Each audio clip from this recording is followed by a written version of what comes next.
Manaonatunk, Lian Wanaraku, Mianacha amni lycée français Antananarivo, au classe fa seconde. Dimi en binifultown, au. Niantun en Jesaku Anzaramni ambassadeur en herbe, dia anatsaraku ni faizaku miten. En pitumbuiku ni faizaku, arni sujet amni toun iti, dia mafnarcha ai. Bonjour à tous, je m'appelle Lia. Je travaille au lycée français d'Antananarivo et je suis en classe de seconde. J'ai 15 ans. Je participe à Ambassadeur en herbe dans le but d'améliorer mon éloquence et d'enrichir mon expérience scolaire. De plus, le sujet de cette année, à savoir le monde du numérique, m'intéresse énormément. Nous sommes tous touchés par les nouvelles technologies, d'une manière ou d'une autre. Elles sont aujourd'hui devenues un impératif économique, que ce soit par rapport à la communication internationale, par rapport au télétravail ou à l'e-commerce collaboratif, tels que les Uber ou Airbnb. Nous tous, ici présents, avons déjà dû faire face au travail à distance, notamment suite à la pandémie du Covid-19. Étant une élève, j'ai également été confrontée à ce cas. Mon lycée avait mis en place l'EAD, c'est-à-dire l'enseignement à distance, via des supports de communication, dont Pronote et Gmail. Cependant, Madagascar, étant un pays extrêmement pauvre, doit faire face à diverses coupures d'électricité dans plusieurs quartiers d'Antananarivo, compliquant la situation pour certains élèves. J'ai personnellement la chance de vivre dans un des quartiers les plus aisés d'Antananarivo, à savoir Ambatubé. En revanche, malgré ça, le travail à distance fut pour moi une situation plutôt compliquée. Durant la période du confinement, j'étais moins active, moins productive, moins sociable. Tout mon rythme de vie fut chamboulé. Évidemment, ça n'a pas été le cas pour tout le monde. Certains l'ont perçu comme une bonne chose, tandis que d'autres non. Mais le travail à distance est également pratique dans plusieurs autres situations. Avez-vous déjà pensé aux femmes enceintes, aux handicapés, aux personnes malades ou blessées, ou même encore aux mères ou pères au foyer? Dans leur cas, le travail à distance est extrêmement efficace car il leur permet de continuer à exercer une activité économique et à gagner de l'argent tout en restant chez soi. De même, saviez-vous que d'ici 2030, une multitude de nouveaux emplois liés au numérique seront créés?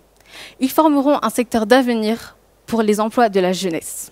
Actuellement, à Madagascar, le numérique permet la création de petits business par des entrepreneurs indépendants. Les Malgaches sont de plus en plus nombreux à produire des vêtements ou des aliments qu'ils vendent à travers les réseaux sociaux tels que Instagram ou Facebook. Cependant, avec la digitalisation, de nombreux stages peuvent être automatisés, remplaçant les emplois actuels comme la comptabilité ou l'agriculture. Je veux vous faire réaliser que les nouvelles technologies n'apparaissent pas toujours comme quelque chose de positif, d'où l'une des principales raisons de ma présence devant vous aujourd'hui. La main-d'œuvre, étant substituable, sera remplacée et s'en suivra un nombre important de personnes au chômage. Ces conséquences seront liées au développement de l'intelligence artificielle. Avec l'intelligence artificielle, donc, la main-d'œuvre sera complètement remplacée avec certains métiers. Mais toutefois, sans argent, donc sans travail, comment les personnes peuvent-elles assurer un mode de vie stable pour eux comme pour leur famille? Comment pourront-ils avoir un toit sur leur tête, pouvoir s'approvisionner en eau et en nourriture? La réponse est simple. Malgré l'invention révolutionnaire que sont les nouvelles technologies, elles nuisent à la nécessité des capacités intellectuelles de l'être humain. À quoi servirons-nous dans 6 ans, dans 10 ans ou dans 50 ans si l'humanité sera tout simplement remplacée par des machines? Selon moi, chaque être humain sur cette terre possède des capacités diverses qu'il faut exploiter. Et elles ne devraient pas être remplacées car elles sont exceptionnelles. Néanmoins, Madagascar est un des pays du monde le moins susceptible de transiter vers l'évolution des métiers du numérique et l'utilisation de l'intelligence artificielle. En effet, le manque de moyens de mon pays ne permet pas le développement de nouvelles méthodes liées au numérique. Les Malgaches comptent plutôt s'en maintenir aux bonnes vieilles méthodes agricoles et commerciales, notamment la plantation de riz dans les rizières, faite avec la force de leurs bras, et la vente de produits commerciaux dans les petites épiceries au coin de la rue.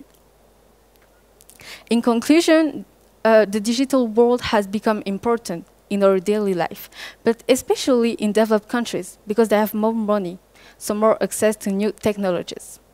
Digitization has innovated the world in several cases.